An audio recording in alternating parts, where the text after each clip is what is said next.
Напитай себя самого, свою семью и весь мир, дом хлеба. Итак, 11 глава. Այսպիսով Եբրայեցիների թղթի 11-րդ գլուխը։ Եթե վաղուց եք կարդացել այս գլուխը, առաջարկում եմ ձեզ ոչ թե պարզապես կարդալ, այլ մի փոքր ուսումնասիրել եւ հետազոտել այն։ Այն հավատքի պատկերասրահ է։ Եբրայեցիների թղթի հեղինակը ինչ որ կերպով ընտրում էր մարդկանց։ Ոգեշնչված Սուրբ Հոգով նա ընտրում էր մարդկանց անուններ, որպեսզի զետեղեր այս գլխում հիշատակեր նրանց մասին որպես հավատքի մարդկանց։ Եվ այս գլխում հիշատակված մարդկանց առանձնահատկությունն այն էր, որ նրանք հաճեցրել էին Աստծուն։ Այն մարդկանց առանձնահատկությունը, ովքեր Սուրբ Հոգու ոգեշնչմամբ հայտնվել են այս գլխում, այս հավատքի մարդկանց ցուցակում ոչ տարիքն է, ոչ փորձառությունը, ոչ բնակության վայրը, եւ ես նույնիսկ կհամարձակվեմ ասել ձեզ ոչ էլ անձնական պարկեշտության կամ սրբության մակարդակը, որովհետև այս մարդիկ շատ տարբեր էին։ Նույն գլխում հիշատակվում է Աբրահամ Նահապետի անունը, եւ նույն գլխում խոսվում է Ռախաբ Պոռնիկի մասին։ Այսինքն կար բոլորովին այլ գործոն, որը միավորեց նրանց եւ զետեղեց այս գլխում։ Բոլորովին այլ, քան մեզանից շատերը կցանկանային։ Բայց բոլոր այս մարդիկ հայտնվեցին այս գլխում,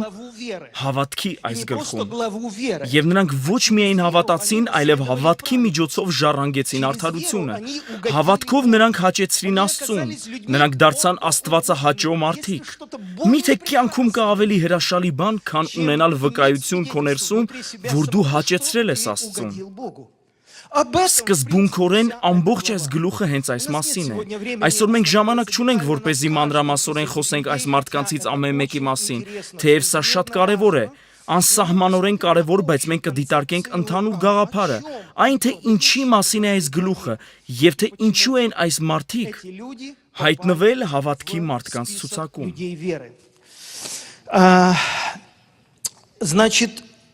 Այս գլուխը աղոթքով ուսումնասիրելու եւ լուսավորված միտք ունենալու դեպքում մենք կտեսնենք, որ ամենից հաճախ օգտագործված բառը այստեղ հավատքն է։ Եվ օգտագործվում է այս բառի հոլովված տարբերակը՝ հավատքով։ Հավատքով բառից հետո բայեր են, այսինքն գործողություններ։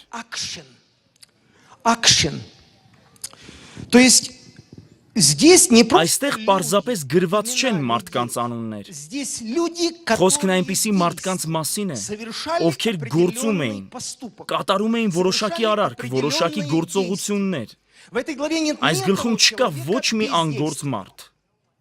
Հավատքն առանց գործերի մեռած է, այդ պատճառով էլ հավատքի մարդն առանձնանում է հավատքի գործերով։ Բոլոր այս մարդիկ ինչ-որ բան արեցին, ինչի շնորհիվ նրանք հայտնվեցին այս գլխում։ Բայց գործերը շատ են եւ տարբեր, եւ բացի այդ կան շատ պատճառներ գործելու համար։ Նույնիսկ հավատքի մարդուն կրկնօրինակելը կամ նրա հավատքի գործը կրկնելը նույնպես գործողություն է։ Օրինակ այս գլխում հիշատակվում է եգիպտացիների մասին, ովքեր գնացին հավատքի մարդկանց ետևից, բայց առանց անձնական հավատքի, եւ այդ պատճառով էլ խորտակվեցին ծովում, որովհետեւ հրեա ժողովուրդն անցավ Կարմիր ծովը հավատքով։ Մի փոքր աշխատեք, տուն վերադարձեք եւ գործողություն գտեք բայեր, որովհետեւ կրկնում եմ, չկա որևէ մարդ, ում մասին հիշատակվում է այս գլխում, ով չէր գործում։ Շնորհիվ իրենց գործերի, որոնք դրդված էին հավատքից, նրանք արդար դարձան։ Այսպիսին է արդարության հասկացությունը, հատկապես հին ուխտում, որովհետև մի քանի կիրակի առաջ մենք խոսում էինք արդարության կարգավիճակի մասին, որը տրվում էր Հիսուս Քրիստոսի հանդեպ ունեցած հավատքով։ Դուք շատ լավ հիշում եք սա, բայց այս գլուխը գոնե Բեռնարդ Գետսեի Աստվածաշնչի ռուսերեն թարգմանության մեջ կոչվում է առաջինների հավատքի ճանապարհները։ Եվ այստեղ իհարկե հիմնականում խոսքն այն մարդկանց մասին է, ովքեր ապրում էին մինչև նոր ուխտը, որովհետև եբրայցիների թուղթը նույնպես գրվել է նոր կտակարանի ծագման при ժամանակաշրջանում։ зарождении Нового Завета, потому если Այդ պատճառով էլ, апостолы, եթե նոր авторы կտակարանի Нового Завета առաքյալները եւ ссылались հեղինակները на кого-то в հիշատակում своих էին ինչ-որ писаниях, մարդկանց, ссылались на древних. Потому здесь խոսքը նախնիների կամ առաջինների մասին էր, այնպես որ այն մարդիկ, ում մասին հիշատակված է այստեղ, ապրում էին մինչև նոր կտակարանը։ эти Եվ люди այդ մարդիկ могли կարող էին վարվել действовать հավատքով, верой и могли արդարության կարգավիճակ ժառանգել եւ արդար լինել статус Աստծո առջև։ праведников, могли быть праведными перед Богом. Праведность это Արդարությունը եկավ այս մարդկանց կյանքում որպես կարողություն как способность или в կամ результате որպես Աստծուն հաճեցնելու կարողության արդյունք։ Значит, еще раз, Եվս մեկ все անգամ, эти люди, բոլոր այս մարդիկ գործում не էին։ утруждайте меня. Մի ծանրաբեռնեք ինձ, ես ժամանակ չունեմ։ Например, Հաբելն օրինակ, այստեղ բայ կա, պատարակ մատուցեց։ Ной приготовил, Նոյը շինեց տապանը, глагол стоит. այստեղ բայ է։ Авраам пошел, Աբրահամը գնաց, не просто верил, ոչ միայն հավատաց, в страну. այլև վեր կացավ եւ գնաց այն երկիր, ուր Աստված պատվիրել էր նրան գնալ։ Սառան որդի ծնեց։ Нет ни одного. Ամուր գործողություններ են, չկա ոչ մի մարդ, նույնիսկ Մովսեսի ծնողները թաքուն էին պահում Մովսեսին հավատքով։ Մովսեսն ինքն իրեն չէր թաքցրել, նա նորածին էր, ծնողներն էին թաքցնում նրան։ Авраам принес жертву. Աբրահամը պատարակ մատուցեց Իսահակին, այսինքն նրանք գործում էին հավատքով։ Իսրայելն անցավ Կարմիր ծովը եւ այլն։ Кому бы из этих Եվ людей այս մարդկանցից ում էլ դիմենք, նա ունի բայ, որոշակի գործողություն, որն Աստված դիտարկում էր որպես հավատքի գործ։ Если это не Եթե այդ գործերը հավատքից չլինեին, они не могли. նրանք չէին կարողանա հաճեցնել Աստծուն։ Ամեն ինչ շատ հեշտ է։ В нашей жизни тоже много Մեր կյանքում նույնպես կան շատ գործողություններ, իմ կյանքում կան շատ գործողություններ։ Նույնիսկ այն, որ ես հիմա կանգնած եմ ամբիոնի ետևում, գործողություն է։ Իմ քարոզը նույնպես գործողություն է։ Ես համոզված եմ, որ Տերը փորձում է մեր սրտերը, թե արդյոք մեր գործողությունները, որոնց թվում նաև իմ այստեղ լինելն ու խոսելն է, դրդված են հավատքից։ Թե սա դրդված է իմ դիրքից, որպես եկեղեցու հովիվ կամ պարզապես կիրակի օրով, բայց իրականում իմ սրտում չկա խոսք Տիրոջից։ То, что ты пришел. Այն, որ դու եկել ես այստեղ Կիրակի օրը, արդյոք դա դրդված է Աստծո հանդեպ հավատքից։ Если это верой не вызвано, Եթե դրդված չէ հավատքից, այլ կատարվել է իներցիայով, это произошло եւ даже միգուցե может быть, նույնիսկ с հոգոցներով, опять воскресенье. ող կրկին Կիրակի է, կրկին պետք է եկեղեցի գնամ։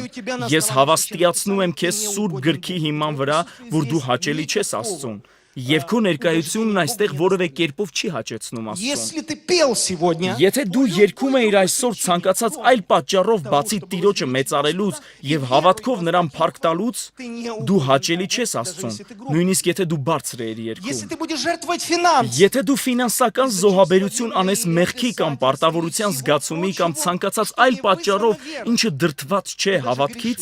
դու նույնիսկ մեղք ես գործում, որովհետև Աստվածաշունչն ասում է, որ այն ինչ հավատքից չէ մեղք է։ Ամեն ինչ մեր կյանքում պետք է արվի Տիրոջ համար, ցանկացած գործողություն, որը մենք անում ենք, պետք է դրդված լինի Սուրբ Հոգու կողմից, պետք է իրագործվի հավատքով եւ արվի Աստծո համար։ Այդ ժամանակ այդ արարքը իսկապես փառավորում է Աստծուն, եւ Տերը դիտարկում է այն որպես հավատքի գործ։ Այն դուր է գալիս Տիրոջը։ Տերն ընդունում է այն որպես պարգև, ինչպես որ նա ընդունեց Հաբելի պատարակը կամ չընդունեց Կայենի պատարակը։ Հիմա մենք կկարդանք այդ մասին։ Հետաքրքիր է, որ սրանից հետո գրված է. հավատքով Հաբելը Կայենից ավելի լավ պատարակ մատուցեց Աստծուն, որով, այսինքն իր հավատքով, վկայություն ընդունեց։ Շատ հետաքրքիր է։ Վկայությունը նման է վկայականի։ Այն փաստաթուղթ է, երբ երեխա է ծնվում, նրան ծննդյան վկայական են տալիս։ Նա արդեն ծնվել է եւ նրան փաստաթուղթ է տրվում։ Վկայականն ուսումնական հաստատությունն ավարտելու մասին կրկին փաստաթուղթ է։ Վկայությունը որոշակի փաստաթուղթ է, որը մարդն ունի իր ներսում, եւ Հաբելն ուներ այդ փաստաթուղթը։ Փաստաթուղթը պաշտոնական է եւ այն ինչ որ բան է ապացուցում։ Այդ փաստաթղթի ետևում ինչ որ փաստ կա եւ այդ փաստաթուղթը տրված է Աստծո կողմից եւ Հաբելը վկայություն ստացավ, որ ինքն արդար էր։ Երբ որ Աստված նրա պատարակների համար վկայություն տվեց։ В этой главе, забегаю наперед, Մի փոքր առաջ անցնելով ասեմ, որ այս գլխում 5 անգամ գրված է այս փաստաթուղթը, այս վկայությունը տարբեր մարդկանց կողմից ժառանգելու կամ ինչ-որ կերպով ստանալու մասին, эти люди правы. ինչը նշանակում էր, որ այդ մարդիկ արդար էին։ Եվ այս արդարությունը, խոսքն այստեղ հին ուխտի մարդկանց մասին է, ովքեր ապրում էին Գողգոթյան խաչից առաջ։ Այս արդարությունը եկավ նրանց կյանքում Աստծուն հաճեցնելու արդյունքում, եւ նրանք հաճեցնում էին Աստծուն իրենց գործերով, որոնք դրդված էին հավատքից։ Поэтому эта глава посвящена этим. Սա է պատճառը, որ այս գլուխը նվիրված է այս մարդկանց, եւ սա է պատճառը, որ այս լիովին տարբեր մարդիկ հայտնվեցին այս գլխում, ինչպես մարդիկ, ովքեր հաճեցրին Աստծուն իրենց վարքով, քայլերով եւ գործողություններով, ովքեր դրդված էին հավատքից։ Немножко давайте порассуждаем. Եկեք մի փոքր խորհենք։ Авель и Каин. Հաբելը եւ Կայենը, երկու եղբայրները, զոհ մատուցեցին Աստծուն։ Դուք գիտեք Ծննդոց գիրքը, գիտեք թե ինչպես է դա տեղի ունեցել, այնպես որ եկեք ժամանակ չծախսենք դրա վրա։ Նրանք զոհ են մատուցում Աստծուն, ամեն մեկը իրենը։ Ну, принято считать. Դուք հավատացյալներ եք եւ գիտեք, որ աստվածաբանության մեջ ընդունված է, որ տարբերությունը հենց զոհի մեջ էր, որ Տերն ընդունեց Հաբելի զոհը, որովհետեւ նա ամենայն հավանականությամբ գառնուկ զոհաբերեց, քանի որ նա ոչխարների հովիվ էր։ Այս ամենը վարկածներ եւ ենթադրություններ են։ Իսկ Կայենի զոհը չընդունեց, որովհետեւ նա հողագործ էր, իսկ Աստծուն նրա զոհը հաճելի չէր։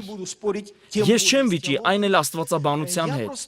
Պարզապես ըստ խոսքի տեսնում եմ եւ հասկանում, որ տարբերությունը, թե ինչու Աստված ընդունեց մեկի զոհը, իսկ մյուսինը ոչ, զոհի մեջ չէր։ Տարբերությունը հավատքի մեջ էր։ Տարբերությունը վերաբերմունքն էր զոհի հանդեպ։ Տարբերությունը զոհելու պատճառներն էին, եթե ցանկանում եք։ Ինչու մեկը զոհ մատուցեց, իսկ մյուսը ինքն էլ մատուցեց, բայց այլ պատճառով։ Разница была. Տարբերությունը պատճառներն էին։ Մեկը շարժվում էր հավատքով, նա արեց դա Աստծո համար, իսկ մյուսը այդպես չէր վարվում կամ այդ կերպով չէր վարվում։ Я больше скажу. Ես կասեմ ավելին։ Я лично Անձամբ ես չեմ մտածում, որ կար տարբերություն Կայենի եւ Հաբելի մեջ մարդկային առումով։ Այսինքն, որ մեկն արդար էր մինչեւ այս գործողությունը, այս զոհը, իսկ մյուսը մեղավոր էր, եւ այդ պատճառով էլ Աստված ընդունեց արդարի զոհը եւ չընդունեց մեղավորի զոհը։ Ես այդպես չեմ մտածում։ Կարծում եմ տարբերությունն այս երկուսի մեջ այն էր, որ մեկը հավատքով մատուցեց իր զոհը, То есть поступок այսինքն նրա արարքն Աստծո հանդեպ դրդված էր հավատքից, ոչ թե պարտքի զգացումից, ոչ թե վախից, ոչ թե մեղքի զգացումից, ոչ թե պարտավորություններից, եւ նա չվարվեց այդպես պատճենելով իր հորը Адам. Ադամին, А потому что այլ որովհետև նա դրդված էր Աստծուց, եւ նա հաճեցնում էր Աստծուն կատարելով Աստծո ցանկությունները, որոնք նրա սրտում Он էին։ взял и это Նա պարզապես կատարեց դա, այսինքն նա կատարեց իր գործը հավատքով։ Он приносил Նա жертву. հավատքով զոհ մատուցեց։ Այս խոսքը հենց սա է շեշտադրում։ И потому Господь Այդ պատճառով էլ Տերը նախ եւ առաջ նայեց Հաբելին, Авеля, посмотрел, նայեց թե почему ինչու он նա был եկավ перед Աստծո собой, երեսի жил առջև, далеко до закона. նա ով ապրում էր օրենքից շատ առաջ եւ օրենքով սահմանված որևէ պարտավորություն չուներ։ Господь посмотрел. Տերը տեսավ, որ սա հավատքի գործ էր, Веры. И потому եւ այդ պատճառով քննելով եւ տեսնելով Հաբելի սիրտը, он принял его. նա ընդունեց նրա զոհը, А жертву իսկ Каина. Կայենի զոհը չընդունեց։ И Каин должен Եվ Կայենը был, գոնե по պետք է крайней հասկանար, мере, որ նա понимать, կոնֆլիկտ ուներ что Աստծո у հետ, него конфликт ոչ թե Հաբելի եւ ազատվելով Հաբելից նա ոչ մի դեպքում չէր լուծի իր խնդիրները Աստծո հետ։ решит проблемы, своих проблем с Богом. У него проблемы с Богом. Потому Նա խնդիր ուներ Աստծո հետ։ людей Ինքնաարդարացող մարդկանց ամենամեծ սխալն այն է, որ նրանց կարծիքով հենց արդարներն են խանգարում նրանց հարաբերություններ կառուցել Աստծո հետ։ Այս ամենը կրկնվում է, եւ այսօր ես պարզապես ժամանակ չունեմ, որ խոսեմ այս մասին, բայց սա կոնֆլիկտ էր արդարության եւ ինքնաարդարացման միջեւ։ Նրանցից մեկը զոհ մատուցեց, բայց ոչ հավատքով, իսկ մյուսը Հաբելը հավատքով զոհ մատուցեց եւ Աստված վկայեց նրա պատարակների համար, որ նա հաճելի էր Աստծուն։ Այսպիսով, եթե ուշադրությամբ կարդանք 11-րդ գլուխը, մենք կտեսնենք, որ այս մարդիկ չէին հայտնվել այստեղ շնորհիվ իրենց սրբության։ Չի կարելի ասել, որ այս գլխի մեջ հայտնվել են նրանք, ովքեր ավելի սուրբ էին, քան մյուսները, եւ հենց նրանք էլ հաճելի են Աստծուն։ Այս գլուխն ունի այլ չափանիշ։ Համաձայն, որի այս մարդիկ հայտնվել են այստեղ, ներառյալ Պորնիկ կինը, ոչ թե շնորհիվ նրա սրբության, Это наш Մեր մարմնական միտքը, որը շատ ինքնաարդարացի եւ կրոնական է, յուրովի է տեսակավորում մարդկանց։ Մենք կընտրեինք մարդկանց եւ կվարձատրեինք նրանց արդարի կարգավիճակով, մեր պատկերացումներով, բացառապես մեր պատկերացումներով։ Գիտեք, մենք մարմնական վարքով նման ենք մարդկանց, ովքեր գալիս են խոզերի երամակը եւ ցանկանում են ընտրել լավագույն խոչկորին եւ խոչկորների մրցույթ կազմակերպել։ конкурс поросят. Вот это поросенок лучше. Այս խոչկորն ավելի լավն է, այն ավելի դուրեկան է։ Но с Божьей перспективы, Բայց когда երբ смотрим Աստված է на նայում это, բոլոր поросят, խոչկորներին, он видит, что у նա них տեսնում է, есть որ դրանք բոլորն էլ խոզի բնություն ունեն։ Это о нас я сейчас. Հիմա ես խոսում եմ մեր մասին։ Բոլորս էլ մեր մարմնի մեջ խոզեր ենք։ Кто-то лучше. Ինչ որ մեկը մի փոքր ավելի լավ խոչկոր է, իսկ մյուսը մի փոքր ավելի վատ, բայց բոլորս էլ մեղանչել ենք Աստծո առջև եւ զրկված ենք Աստծո փառքից։ Չկա լավ կամ վատ հասկացությունը։ Բոլորս էլ այդպիսի բնություն ունենք։ Потому совершенно по-другому. Այնպես որ Աստված բոլորովին այլ կերպ է ընտրում մարդկանց։ Հարցն այն չէր, որ Հաբելը մի փոքր լավ էր ինչ որ բան արել, քան Կայենը, եւ նա արդար դարձավ։ Ոչ, եւ ես դա ապացուցելու համարձակություն ունեմ։ Միայն իսլամի մեջ կա գաղափար այն մասին, որ եթե կյանքումդ մի փոքր, գոնե 1 գրամ ավելի բարի գործես, քան չար, դու դրախտ կգնաս։ У Бога нет. Աստծո մոտ այդպես չէ։ Բոլորս էլ մեղավոր ենք։ Մեր բնությունն ապականվող է։ Потому Այդ Господь պատճառով էլ обращает Աստված внимание ուշադրություն է на դարձնում человека հավատքի веры, մարդուն, который ով իր հավատքով հաճեցնում է ожидает Աստծուն, своей веры, որովհետև потому что առանց без веры հավատքի угодить անկարելի է Богу հաճեցնել Աստծուն։ Никто из нас не может. Պարզ է, որ մեզնից ոչ ոք չի կարող հաճեցնել Աստծուն, գրում է Պողոս առաքյալը։ Потому Այդ իսկ պատճառով կարող եմ ասել, որ ցանկացած գործողություն հասուն հավատացյալի կյանքում, որն առնչվում է Աստծո հետ եւ վերաբերվում է Աստծո հետ, քո հարաբերություններին պետք է թելադրված լինի հավատքով, ներառյալ սա, առավել եւս սա։ Ամեն բան պետք է թելադրված լինի հավատքով։ Հավատքով էլ նրա սրտում գալիս է արդար լինելու վկայությունը։ Աստված է տալիս նրան այս վկայությունը։ Գիտեք, այսօր ես մի խոստովանություն կանեմ ձեզ։ Ես կարդում էի Նոր Կտակարանը եւ ավելի քան 1 անգամ ինչ շփոթեցնում էր Հիսուսի դիրքորոշումներից մեկը։ Հիմա ես կկարդամ այդ մասին։ Հովհաննեսի ավետարանի 8-րդ գլուխ։ Նա 1 անգամ չէ որ խոսում է այս մասին ավետարանների մեջ, բայց ես գոնե չէի կարողանում բացատրել սա։ Ես ցանկանում եմ խոսել այս մասին մոտ 10 րոպե, ինչից հետո մենք կաղոթենք։ Հովհաննեսի ավետարանի 8-րդ գլխի 16-րդ խոսքում գրված է այսպես. Կարդում եմ խոսքի 2-րդ մասից. Я не один. Ես միայն չեմ։ Иисус говорит, я не Հիսուսն один, ասում է ես մենակ չեմ, но я и Отец. այլ ես եւ ինձ ուղարկող Հայրը։ А и в законе Եվ ձեր օրենքում էլ գրված է, թե երկու մարդկանց վկայությունը ճշմարիտ է։ я сам Ես եմ, свидетельствую о որ себе. ինձ համար վկայում եմ, И եւ վկայում է ինձ համար ինձ ուղարկող Հայրը։ пославший меня. Меня смущал Ինչ շփոթեցնում էր հետեւյալը. Հիսուս, ինչպես դու կարող ես վկայել ինքդ քո մասին։ Մեզնից ամեն մեկն էլ լավ է խոսում իր մասին։ Մեզնից ամեն մեկը օրինավոր չէ, որ ինքդ խոսես հոգուտ քեզ։ свою пользу говоришь. Դա շատ մեծամիտ դիրքորոշում է։ Слишком это, высокомерно, что ли.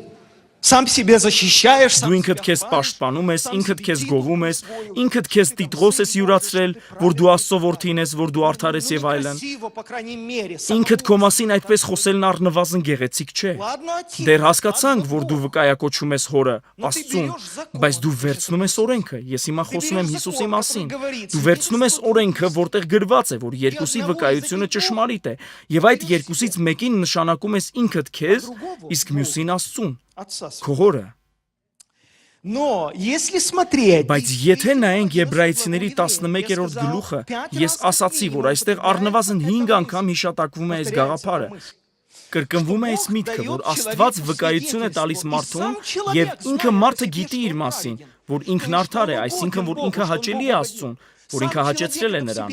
Ինքը մարդը գիտի սա իր ներսում։ Կարող եք անվանել սա մեծամտություն, ամբարտավանություն, հպարտություն, մոլորություն, ինչպես ցանկանում եք։ Ինքը մարդը գիտի սա իր ներսում, որովհետև նա ստացել է այս վկայությունը, ինչպես որ մենք կարդացինք Հաբելի մասին։ как мы читаем о Енохе, Ինչպես որ что կարդում он ենք Ենովքի մասին, прежде որ նա իր презрения փոխվելուց своего առաջ получил свидетельство, վկայվեց, что որ это հաճելի էր Աստծուն։ То есть не на небесах Այսինքն он նա получил չստացավ այդ свидетельство, վկայությունը կամ վկայական բան է երկնքում։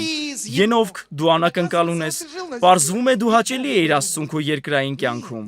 Ոչ, այդպես չի եղել։ Ենովքը ապրում էր երկրի վրա եւ հաստատ գիտեր, որ հաճեցրել էր Աստծուն։ Նա գիտեր դա իր ներսում։ Կարող եք հպարտ համարել նրան, եթե ցանկանում եք, բայց նա գիտեր այդ մասին իր կյանքի ընթացքում եւ կարող էր խոսել այդ մասին եւ հանդես գալ որպես վկա։ Ես համոզված եմ, որ ես արդար մարդ եմ։ Ես համոզված եմ, որ հաճելի եմ Աստծուն։ Նա գիտեր սա, այս վկայությունը տրվում է հոգով, երբ մարդը հավատքով կատարում է իր գործերն Աստծո առջև։ Եկեք շարունակենք եւ կարդանք Նոյի մասին։ Նոյը պատգամ առնելով դեռ չերևացող բաների համար եւ երկյուղած լինելով, այլ թարգմանություններով երկյուղացությունը պատվի բարձրագույն ձևն է եւ նույնիսկ կապ ունի Տիրոջ երկյուղի հետ, այլ կերպ ասած, նա ահով ու դողով շինեց տապանը իր տան փրկության համար։ Իր բոլոր հարազատների, որով, այսինքն հավատքով, ժառանգ եղավ հավատքով լինող արդարությանը, այսինքն նա ժառանգեց արդարությունը, նա ժառանգ է, նա ժառանգեց արդարությունը, շնորհիվ այն բանի, որ երբ Աստված հայտնեց նրան իր կամքը, Նոյը կատարեց այն եւ հաճեցրեց Աստծուն։ Շնորհիվ դրան նա արդարության ժառանգ դարձավ։ Այո, Նոյն արդար էր իր ցեղի մեջ, նույնիսկ մինչև այն ժամանակը, երբ Աստված հայտնեց նրան իր կամքը տապանի եւ ջրհեղեղի մասին, այո, բայց համաձայն նոր կտակարանի ուսմունքի, նա արդարության ժառանգ դարձավ Աստծուն հաճեցնելու միջոցով։ Անցյալում նա նույնպես հաճեցնում էր Աստծուն, նա վարվում էր Աստծո առջև, փորձելով արդար եւ ազնիվ կյանք ունենալ, ինչպես վարվում էին շատ այլ մարդիկ, թե հին, թե նոր կտակարաններում, բայց սա այլ բան է։ Նա ժառանգեց հին կտակարանյան արդարի կարգավիճակը եւ Տիտղոսը միայն այն պատճառով, որ հաճեցրեց Աստծուն իր հավատքով։ Եվ ինչն է ավելի կարևոր այս ամենի մեջ։ Բացի այն, որ Նոյը գիտեր այդ մասին եւ ուներ վկայություն իր ներսում, Աստված էր վկայում այդ մասին։ Հաբելի մասին այդպես էլ գրված է, որ Աստված վկայեց նրա պատարակների մասին։ Այլ բան է, որ Հաբելը վկայություն ստացավ, որ ինքն արդար էր։ Եվ այլ բան է, որ Աստված վկայեց նրա պատարակների մասին։ Դա այնքան ակնհայտ էր, որ նույնիսկ Կայենը նկատեց դա։ Одно дело, разрешите повториться, что Թույլ կրկնվել, այլ բան է, որ Հաբելը հավատքով վկայություն ստացավ, որ ինքն արդար է,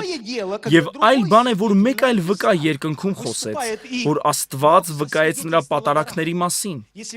Եթե տեսել եք հայտնի ֆրանսիացի նկարիչ Դորեի նկարազարդումները, նա շատ նկարներ ուներ աստվածաշնչյան սյուժեներով եւ նա չգիտեր, թե ինչպես պատկերել տարբերությունը Հաբելի եւ Կայենի պատարակների մեջ։ Եվ նա պատկերեց, որ Հաբելի զոհի ծուխը բարձրանում է Աստծո մոտ որպես հաճելի անուշահոտություն, իսկ Կայենի զոհից ելնող ծուխն իջնում է հողի վրա։ Սա նույնպես երևակայություն է, սա կրկին վարկած եւ ենթադրություն է։ Իրականում մենք չգիտենք, միգուցե կրակ իջավ, բայց կար ինչ-որ ֆիզիկական վկայություն, ակնհայտ վկայություն։ Աստված վկայեց նրա պատարակների մասին եւ դա բոլորի առջև է։ Եվ եթե կարդաք այս մարդկանցից ամեն մեկի պատմությունները, դուք կպարզեք, որ բացի այն, որ նրանք վկայություն էին ստանում, որ հաճեցրել էին Աստծուն, Աստված նույնպես վկայում էր հավատքի ամեն մի գործի մասին։ Օրինակ, ինչպես էր Աստված վկայում բոլորի առջև, որ Նոյը հաճելի էր իրեն։ Շատ պարզ կերպով։ Ոչ թե այն ժամանակ, երբ Նոյը տապան էր կառուցում, այլ երբ նա կատարեց Աստծո կամքը եւ փակեց տապանի դռները։ Աստված բացեց անդունդի աղբյուրները եւ երկնքի պատուհանները։ Մինչ դռները բաց էին, ջրի աղբյուրները փակ էին։ Այն պահին, երբ դռները փակվեցին, աղբյուրները բացվեցին։ Источники открылись. Это Божье Սա Աստծո վկայությունն է։ Աստված վկայեց Նոյի պատարակների մասին, որ ինքն ընդունեց այդ մարդու զոհը, ցույց տալով, որ այդ մարդը հաճելի էր իրեն։ Ինչպես էր Աստված վկայում այլ մարդկանց մասին։ Սառան ինքն էլ սերն առնելու զորություն ընդունեց եւ տարաժամ հասակի մեջ որդի ծնեց։ Սա ինչ է, վկայություն չէ։ Իհարկե վկայություն է, ամեն բերան փակվում է։ Եվ բոլորը հասկանում են, ինչպես 90-ամյա կինը եւ 100-ամյա տղամարդը երեխա ունեցան։ Աստված վկայեց, որ այդ մարդիկ իսկապես արդարներ էին։ Потому что Որովհետև Աբրահամը հավատաց Աստծուն եւ Աստված նրան արդարություն համարեց դա։ Եվ նա գիտեր այդ մասին։ Բայց Աստված նաեւ այնպես արեց, որ բոլորն իմանային այդ մասին, որովհետև Աստված վկայեց նրա պատարակների համար։ Երբ նա տանում էր Իսահակին զոհասեղանին դնելու համար, նա հավատում էր, որ Աստված կարող է նույնիսկ մեռելներից հարություն տալ։ Երբ ծովը կիսվեց, Աստված էր, որ վկայեց։ Երբ Եգիպտոսում մահվան հրեշտակը մտնում էր որոշ տներ, բայց չէր մտնում մյուսները, Աստված էր դրանով վկայում։ Ինչու՞։ Որովհետև նրանք հավատքով արեցին արյան սրսկումը, որ առաջնեկների սատակիչը չմոտենար իրենց։ Ընկերներ, մենք հիմա խոսում ենք չափազանց կարևոր բանի մասին, Աստծո առջև մեր ընթացքի եւ այն գործերի, որոնք մենք կատարում ենք Աստծո երեսի առջև։ Մենք անում ենք շատ գործեր, ամենատարբեր գործեր։ Ես արդեն տարիներ շարունակ խոսում եմ այս մասին եւ դուք գիտեք սա։ Մեր մարդկային միտքը ենթարկվում է բազմաթիվ շահարկումների, հիմնված կարիքի վրա, ինչ որ մեկի ցավի վրա, մեզ գործողության են մղում տարբեր քարոզիչներ եւ հաղորդումներ։ Եթե մենք հասուն քրիստոնյաներ ենք եւ ցանկանում ենք վկայություն ունենալ մեր ներսում, որ մենք հաճեցնում ենք Աստծուն, ապա պետք է գործենք հավատքով։ Ամեն օր մեր բոլոր գործերում։ Ամենից դժվար է անել դա կիրակի օրերին, որովհետև այս դեպքում մենք հակված ենք իներցիայով վարվելու, ինչպես որ միգուցե վարվեց Կայենը։ Նա ոչ մի վատ բան չէր անում։ Նա զոհ էր մատուցում Աստծուն, պարզապես Աստված չընդունեց այն, ոչ թե որ այն ավելի վատն էր եւ ոչ էլ որ Կայենն էր ավելի վատը, այլ որ նա չարեց դա հավատքով։ Այն դեպքում, երբ Հաբելը հավատքով զոհ մատուցեց։ Вау, хочется сказать. Որքան զարմանալի է Себе սա։ нравится, как проповедую. Ինձ էլ է դուր գալիս, թե ինչպես եմ ես քարոզում։ Хочется сказать, что это здорово. Ցանկանում եմ ասել, որ սա հրաշալի է, որովհետև սա Աստծո խոսքն է եւ այն ոգեշնչում է ինձ։ Այն ոգեշնչում է ինձ եղբայրներ եւ քույրեր։ Այն խանդավառություն է առաջացնում ինձանում, որովհետև այն դնում է ինձ ուղիղ ճանապարհի վրա։ Որքան նախագծեր կան, որոնցում մեզ ներքաշում են, մեզ ցույց են տալիս դրանք, մեզ գովում են, նամակներ են ուղարկում։ Նրանք ասում են, որ դու այս ծառայության մասնիկն ես, որ ցանողը եւ հնձողը միասին կուրախանան։ Բայց եկեք հասկանանք մի բան. Եթե Աստված է դնում քո ձեռքում սերմ ցանելու համար, զգույշ եղիր, որ ցանես ճիշտ հողի մեջ եւ առավելագույն պտուղը բերես։ Մտիր եւ աղոթիր քո կոչման համար։ Սրանք դատարկ բաներ չեն։ Սրանք դատարկ բառեր չեն։ Մենք կարող ենք շատ բաներ անել առանց Աստծո։ Աստված պարզապես չի ընդունի դրանք, ինչպես որ չընդունեց Իսմայելին։ Այդ պատճառով էլ նա ասաց. «Ուխտի զավակներն են սերունդ համարվում, եւ ես չեմ ընդունում այն, ինչ դու կարող ես»։ Իսկ ինչպիսին էր խոստումը։ Խոստումն այսպիսին էր. Սառան կծնի։ Դու ցանկանում էիր ծնել առանց Սառայի։ Եվ դու շատ բաներ կարող ես անել, Աբրահամ, բայց ես չեմ ընդունում այն, ինչ դու կարող ես եւ այն, ինչ դու արել ես։ Որովհետև ուխտի զավակներն են սերունդ համարվում։ Ճշգրտորեն կատարիր այն, ինչ Աստված ասել է։ Փնտրիր այն, ինչ Աստված ասում է քո սրտում։ Արա դա, հաճեցրու Աստծուն։ Միգուցե դու պետք է գործես եկեղեցու սահմաններից դուրս։ Միգուցե եկեղեցական հասարակությունն ասի քեզ. միայն այնտեղ ես գործում, իսկ այստեղ չես էլ երևում։ Մի շփոթվիր դրանից։ Ես օրհնում եմ քեզ դրա համար։ Միայն թե դու լինես այն տարածքում, որտեղ Տերն է դրել քեզ։ Հավատքով պատարակ մատուցիր Աստծուն այնտեղ, որտեղ Տերը տնկել է քեզ, որովհետև ամբողջ երկիրն է Տիրոջինը, եւ մենք բոլորս Տիրոջինն ենք։ Եվ նրա ամբողջ մարմինը տիեզերական եկեղեցին է։ Դրա համար էլ թող Տերն օրհնի քեզ, որ լինես այնտեղ, որտեղ նա տնկել է քեզ, որ այնտեղ պտուղ բերես։ Եվ այնտեղ փառավորես Աստծուն։ Այնտեղ էլ վկայություն ունեցիր քո ներսում եւ Աստված կվկայի քո պատարակների մասին, որ ընդունում է դրանք, որ դրանք հաճելի են Աստծուն։ Բոլորը կտեսնեն դա եւ Աստված կփառավորվի եւ դու կփրկվես Հիսուսի անունով։ Ամեն։